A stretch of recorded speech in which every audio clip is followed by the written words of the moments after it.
Hemant and Ajay start a two-length swimming race at the same moment, but from opposite ends of the pool.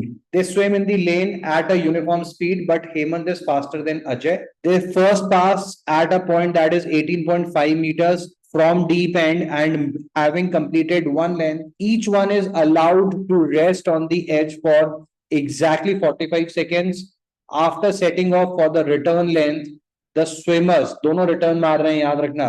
Swimmers pass for the second time at 10.5 meters from the shallow ends. How long is the pool? बहुत ही बेहतरीन question. ये exam के अंदर आएगा तो solvable भी होगा और बहुत कम लोग सॉल्व कर सकते. पहली चीज इसके अंदर ये पता लगानी है कि दोनों में से कौन डीपर एंड से शुरू कर रहा है और कौन शैलो पॉइंट से स्टार्ट. कौन डीप एंड पे, कौन शैलो पॉइंट के ऊपर है, ये अपने को पता लगेगा कहां से? ऑप्शन से. अनएक्सपेक्टेडली. देखो, अगर आपको क्वेश्चन के अंदर पहले से दे रखा है कि ट्रैवल कौन तेज कर रहा है, हेमंत तेज कर रहा है एज कंपेयर टू अजय, इसका मतलब जब दोनों सेम टाइम पे स्टार्ट कर रहे हैं तो distance travelled by Hemant has to be more than distance travelled by Ajay. और अगर आपसे बोला गया कि पहली बार मिलते हैं कहां पे? 18.5 फ्रॉम डीप एंड, यानी कि 18.5 फ्रॉम डीप एंड का मतलब हो जाएगा ये डीप है, ये शैलो है. मैं अपना कोई भी ऑप्शन देखूं यहां, सब के अंदर क्या दिखाई दे रहा है? Every option is greater than the double of 18.5. 18.5 का डबल हो जाएगा 39. 39 से ऊपर है, इसका मतलब कि 18.5 डिस्टेंस ट्रेवल्ड करा है किसने? अजय ने. अजय इस पॉइंट से स्टार्ट कर रहा है. कम वाला डिस्टेंस कवर करेगा कौन? अजय. और ज्यादा वाला डिस्टेंस कौन कवर करेगा? Hemant. This is Hemant starting point, यानी कि they first pass at a point that is 18.5 from deep end and having completed one length, each one is allowed to rest for 45 seconds. Now, क्योंकि दोनों जने एक एक lap पूरा करके वापस लौट रहे हैं और दोनों ने 45 सेकंड्स को वेट किया हुआ है, इसलिए इसको कंसिडरेशन में लेने की जरूरत ही नहीं है. कैंसिल आउट हो जाएगा इसका इंपैक्ट. मेन मुद्दा क्या आएगा? बिल्कुल बेसिक प्रिंसिपल को यहाँ पे इस्तेमाल करना है. कौन सा basic principle? Distance is directly proportional to the speed. Now, तो पहले कहां पे मिलते हैं? Let the total distance be equal to D. पूरा डिस्टेंस अपन ने ले लिया इसका टी. पहली बार मिल रहे हैं 18.5 के ऊपर फ्रॉम दिस पॉइंट, यानी कि distance travelled by Hemant upon distance travelled by Ajay will be equal to, Hemant ने ट्रैवल किया होगा डी माइनस 18.5, अजय ने ट्रैवल किया होगा 18.5. अगली बात क्या हुई? अभी दोबारा मिले, तो दोबारा मिले इस पॉइंट के बाद में कहां पे मिले? अगला पॉइंट हमारा बन के आ रहा है which is 10.5 from the shallow and. तो इस कंडीशन के अंदर हेमंत ने कितना डिस्टेंस ट्रैवल किया होगा? अब अपने को यहां से कैलकुलेट करना है, यहां से, क्योंकि यहाँ पे मिल चुके हैं. इसके बाद की बात हो रही है. तो हेमंत ने कितना डिस्टेंस ट्रैवल किया यहाँ से? पहले वो गया 18.5, उसके बाद में वो गया कितना? पूरे डिस्टेंस का वो यहाँ पे लौट के आया यहाँ तक, लेकिन इसमें कितना? 10.5 कम रह गया, यानी distance travel is equal to D minus 10.5 whole divided by Ajay ने कितना डिस्टेंस ट्रैवल किया है? अजय ने डिस्टेंस ट्रैवल किया है, अजय पहले गया ये वाला डिस्टेंस यहां तक. कितना डिस्टेंस था ये? दिस वाज डी माइनस 18.5, और उसके बाद में वापस लौट के आया कहां तक? इस point. This distance is equal to 10.5. So this is the final equation that we get. इसको सॉल्व करेंगे.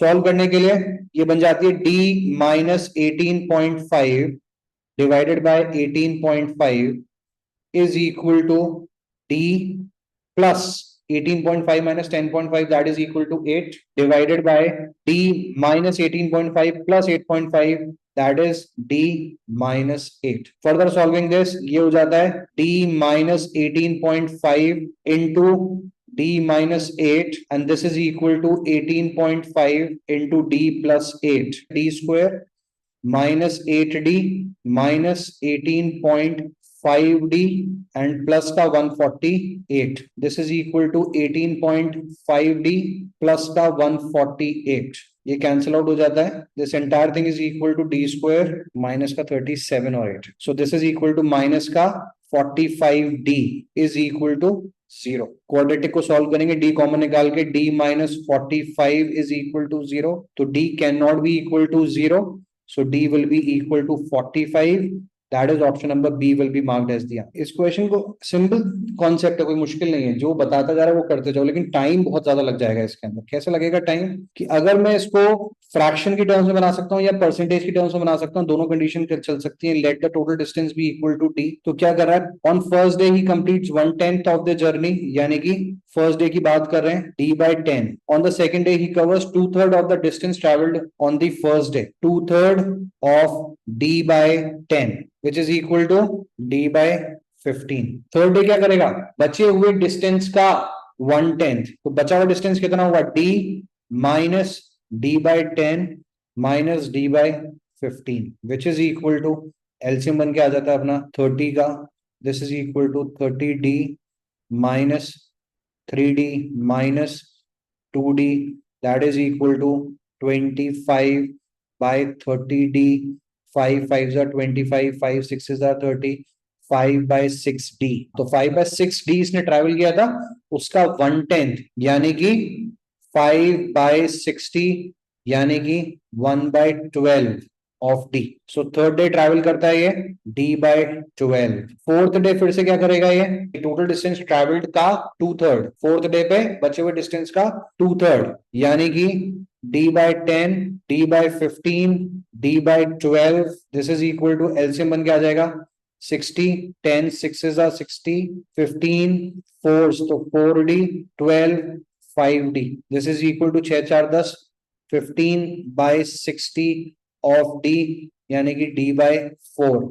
फोर्थ डे ट्रैवल किया 2/3 ऑफ d/4 यानी कि d/6। फिफ्थ डे फिर आपके पास में बचे हुए डिस्टेंस का 1/10 यानी कि d minus d/10 minus d/15 minus d/12। और इसमें अपन ऐसा कर सकते हैं तेजी सॉल्व करने के लिए कि इसको पहले एलसीएम की टर्म्स के अंदर लिख लें, वो चीज की जा सकती है थोड़ा सा टाइम सेव करने के लिए। एलसीएम बन के आ जाएगा यहाँ पे 60 का, this is equal to 60d minus 6d minus 15 4, 4d minus 12 5d minus 10d, this is equal to 6 4 10 5 15 और 10 25, 60 में से 25 चले गए, 35 बाई 60, 5 7 5 12 और इसका 1/10, इसका 1/10 करना है तो 7/120 of D, 7/120 of D. Next six day, six day travel करेगा कितना, टोटल का 2/3, अभी तक का 4 का आ चुका था 25/60 प्लस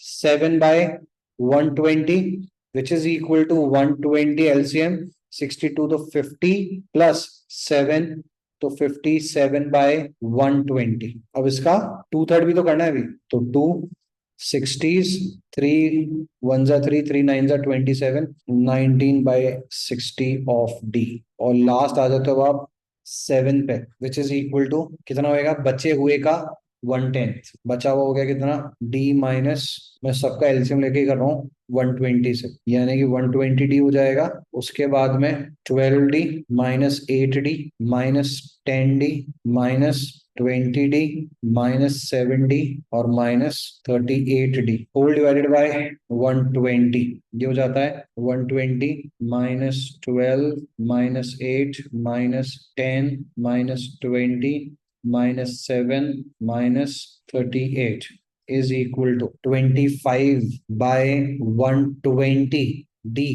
और इसका 1/10, so this will be equal to 5 5s 5 2s 5 24s d/48। अब अपने को क्या बोला है यहाँ पे, at the end of seventh day he finds that 22.5 kilometers more will see the end of this journey। तो अगेन अपने को इन सबका टोटल करना पड़ेगा, 240 एलसीएम बन के आ जाएगा, this will be equal to 24, next 16 20 40